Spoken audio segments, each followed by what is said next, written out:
Welcome to 1% Literasi.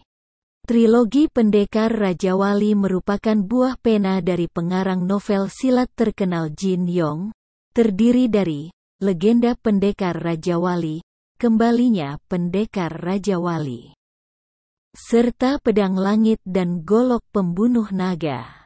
Tiga karakter utama dalam novel Jin Yong tersebut merupakan representasi dari tiga dasar filosofi kepercayaan dan pilar spiritual dari kultur tradisional China yang digabung dengan konsep kependekaran yakni Konfusianisme, Taoisme, dan Buddhisme.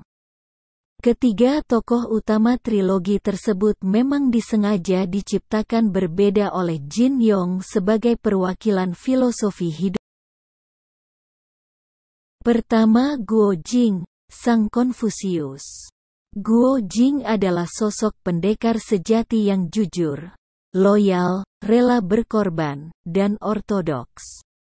Membela negara adalah kewajiban nomor satu bagi dirinya. Di atas segalanya termasuk di atas kepentingan keluarga. Bagi Guo Jing, asal-muasal dirinya merupakan hal yang penting.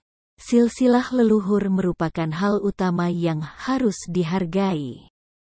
Karena itu pula, meski Guo Jing lahir dan besar di Mongol, bergaul dengan orang-orang Mongol, bahkan dekat dengan Genghis Khan, namun tetap saja Guo Jing merasa dirinya orang China.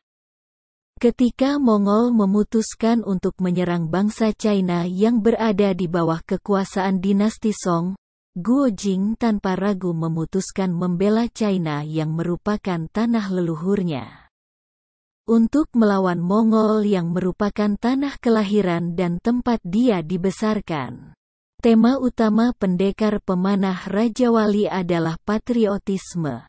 Dan Guo Jing adalah sosok Konfusius yang loyal dan pembela negara. Kedua, Yang Guo, Sang Taois. Yang Guo adalah sosok seorang pemberontak terhadap sistem dan adat istiadat yang berlaku. Khas karakter anak muda yang suka bercanda, cerdik, keras kepala, dan menganggap orang tua ketinggalan zaman. Bagi masyarakat China kuno yang mengadopsi Konfusianisme, posisi guru adalah sama dengan orang tua kandung.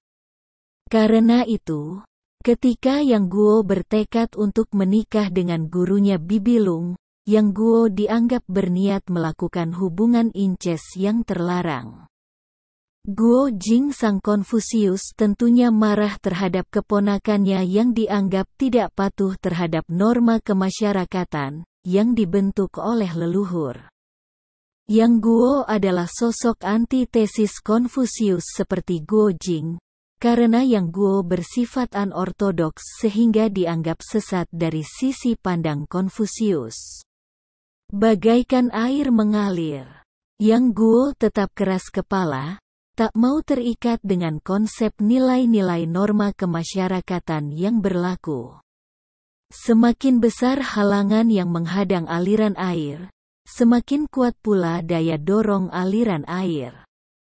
Demikian pula dengan Yang Guo yang semakin keras keinginan menikahi gurunya, ketika tekanan masyarakat semakin kuat menghalangi keinginannya. Cinta bagi Yang Guo adalah air bah Taois, yang akan mendobrak kekakuan masyarakat Konfusius.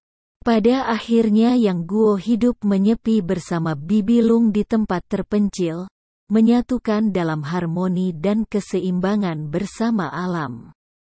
Guo Jing terikat dengan konsep norma Konfusius sehingga ikut berjuang membela negara, sedangkan Yang Guo justru menjauhkan diri dari pertikaian dan hidup menyepi mendekatkan diri pada alam. Tema utama kembalinya pendekar Raja Wali adalah cinta. Dan Yang Guo adalah sosok Taois pejuang cinta yang mendobrak kekakuan tradisi. Ketiga, Zhang Wuji, Sang Buddhis. Zhang Wuji adalah sosok Buddhis yang berhati lembut dan pemaaf. Kelembutan hati Zhang Wuji sebagai seorang tabib menyebabkan dia selalu mau menolong orang sakit. Tak peduli apakah si sakit itu orang baik ataupun orang jahat.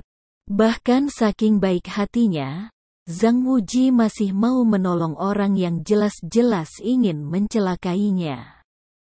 Berkebalikan dengan Guo Jing dan Yang Guo, yang dalam perjalanan hidup mereka dipenuhi dengan keinginan membalas dendam kematian orang tua masing-masing. Zhang Wuji justru memaafkan orang-orang yang menyebabkan kedua orang tuanya bunuh diri. Walau sebelum mati ibunya menyuruh membalaskan dendam mereka, Zhang Wuji tak ingin membalas dendam. Dia hanya ingin ayah ibunya kembali. Saking lembut hatinya, Zhang Wuji berkali-kali pula dijebak dan ditipu oleh orang yang ingin mengambil keuntungan darinya. Guo Jing dan Yang Guo adalah tokoh berpendirian teguh, namun Zhang Wuji justru lemah hati dan pelin-pelan. Keplin-pelanan Zhang Wuji ini juga menyebabkan dirinya tak bisa menjatuhkan pilihan dalam urusan cinta.